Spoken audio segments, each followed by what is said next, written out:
Representative Chris Corry's coming on next. I don't know. Let's find out. He is. He's right here. Mr. Representative, how are you, Chris?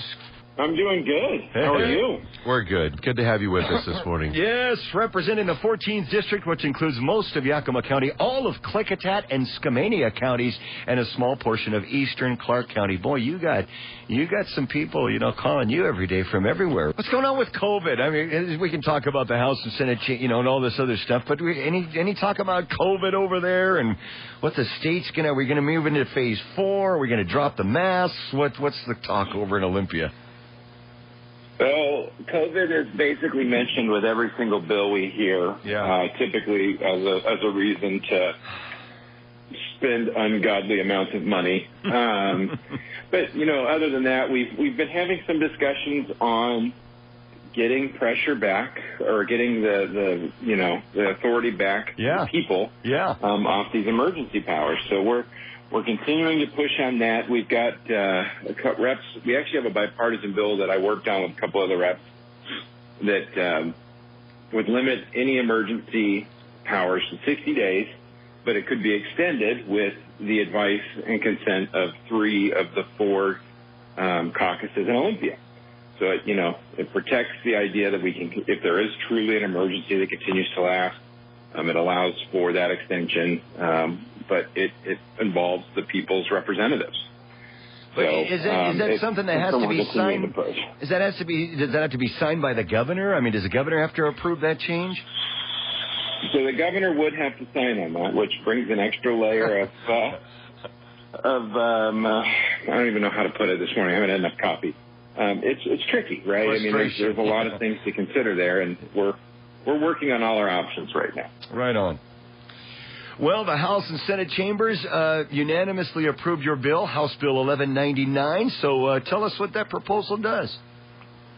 Absolutely. And we may have talked about it before. Yeah. I've been working on this. This would be my third year, my third session. 1199 would basically provide compensation to farmers and ranchers whose leases with the Department of Natural Resources are terminated early.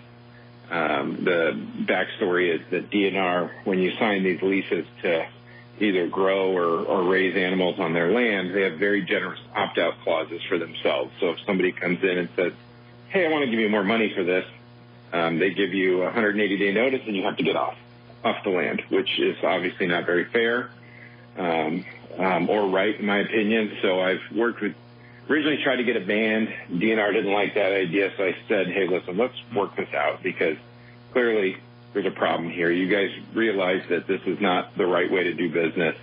So we sat down over a period of about 9 months and really hammered out a structure to, reimburse people and make them whole for what they lose with that early termination. So we're glad to see that it's headed to the governor for signature after 3 years of really hard work. Yeah.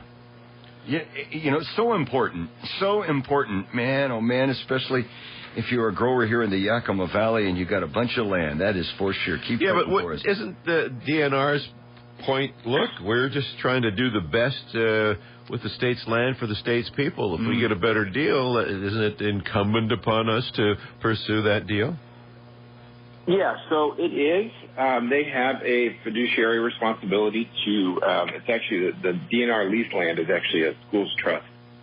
It funds the school's trust account. So, yes, they do have a fiduciary responsibility to do that. And, my original point was I agree with that, but you also signed into an X amount of your lease with someone onto that lease. I mean, if I'm a landlord and I've got a fiduciary responsibility to make sure I can pay my bills and earn a living off of that property. Unfortunately, I, as a landlord, don't have the same ability to say in the middle of somebody's lease, oh, somebody else is going to pay me $100 more a month, you need to leave. Yeah.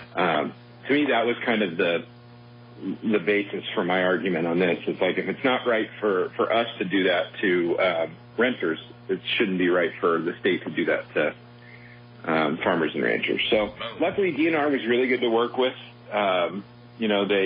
They understood. And the best part about this bill is that it's actually going into the RCWs. So it's not an agency written rule.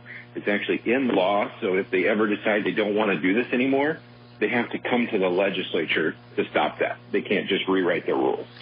Yeah, good play. Yeah. All right. Well, it makes sense. Totally.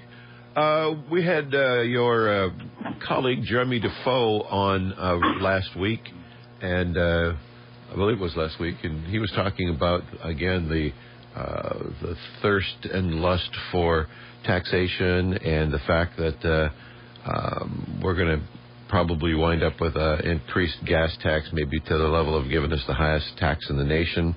Does that still seem to be what's in the wind? It's what they want, and it's not, it's not just gas taxes. They've got, we just spent the weekend, thankfully not on Easter, but they told us we may go to Easter if things didn't go right. But we just passed an operating budget that assumes the capital gains tax, and that's there's the low carbon fuel standards. There's additional taxes on. They're looking to try to raise the property tax cap. I mean, we've got more money in this state than we've ever had, not just in terms of our budget, but in the amount of money the feds have printed on the backs of my kids and grandkids. But we have so much money right now, and yet they are wanting. They just can't stop. They need more. What would you say to people who have been who say that the minority has been doing a terrible job acting as a responsible minority? Who's saying that? Yeah, who's saying that? Well, I got an email this morning from someone. One of our listeners this morning said that we have been doing a terrible job acting as a responsible minority. Well, I would wholly disagree. I think Good. we're in a tough spot. Anytime we lose a procedural argument in the House, I am reminded of math that says 57 is greater than 41.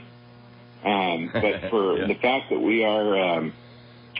we've stopped a lot of bad legislation. Now, there's stuff that gets through, no doubt about it, because they have the numbers to do it. And if they have the willpower, they are willing to sit through and listen. And what isn't typically broadcast are the 6, 7, 8 hour debates that we have to slow stuff down. I mean, Representative Defoe is a perfect example. We led a charge a couple weeks ago on some really bad housing policy that are really going to hurt not just landlords, but it's going to hurt tenants. That's one of the unintended consequences. And we got so in the weeds with them that they stopped, put the bill down, and made us come back the next day. So that rarely happens. We spent 2 days battling over a bill, and when we're fighting that battle, typically we refer to, you can hear bills dying. Because if we're spending 8 hours or 9 hours on one bill, it means that they're not running 2 or 3 other ones that they want to run. So, well, I guess that's good news. Are you on this? Are you still on Zoom? I mean, are you guys doing this 8 hours on Zoom all day? Yeah. So I'm actually in Olympia this week, but most everyone is on Zoom. As part of the floor leadership team, myself and a couple others are on the floor physically during some of these debates. But everyone else is sitting around at home in Zoom because even though we've got a lot of us are vaccinated, they're just very worried. Well, so you walk around the floor. It's like I see these TV commercials like at the wedding, right? And it's like 50 iPads sitting on chairs with people's faces. It's not quite like that as you walk around the floor of the house that where everybody's desk should be. Their faces there on an electronic device of some kind, is it? No, I wish we had those little Verizon robots where we could walk around at least. And state reps on the floor, but no. So we've got. The speaker has a couple large panel TVs that have the Zoom gallery where you can see everyone, and then when the active speaker is speaking, they're up on the reader board above us. So it's not a good way to legislate. It really isn't. I think it creates, there's just a lot of misgiving when you're not face to face with someone in person, to be able to read their emotions, to hear them out. And I really miss that because I think that we can, usually that's one of the greatest things is that we're able to argue much better one-on-one with some of our colleagues on the other side of the aisle to fix bad legislation. Yeah, when you know that it's such a small percentage of communication, the words used, and so much more of communication is tone, not through a mask, and attitude and body language and all that other stuff. It's tough to get the full message doing it the way you guys are doing it. What would you want the district to know, Chris, as we wrap up this conversation? What would you, I know you guys do town halls and all that, thousands of people, even The Rock might be tuned in on the app this morning. What would you want the district to know as you head into the last month or so here? So we've got 19 days left. We will have some of our more contentious debates on issues, and we are going to continue to fight. It's the behind-the-scenes stuff you don't see. The working on amendments and the arguing and the debating. We're going to continue to fight for what we believe is right. I've always said my job as a legislator is to educate West Side colleagues on our values in Central Washington and what it means to be a rural community. And sometimes they listen, sometimes they don't. But I'm really over there to fight and advocate for my community, which I hold so dear and want to see thrive. So that's my job. Weirdness with the fencing and stuff over there, or have you become accustomed to all of that?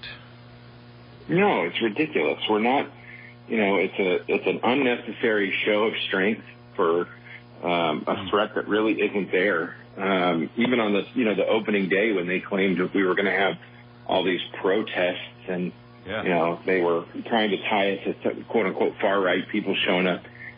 There were maybe 100 people there, and it was a mix of people that were upset that there was, the stay-at-home order, and there was Antifa people there. I mean, so it was an interesting mix of folks. There's no need for it. There's no reason for it. Washingtonians are responsible and good citizens and should be able to access their legislators. Right on.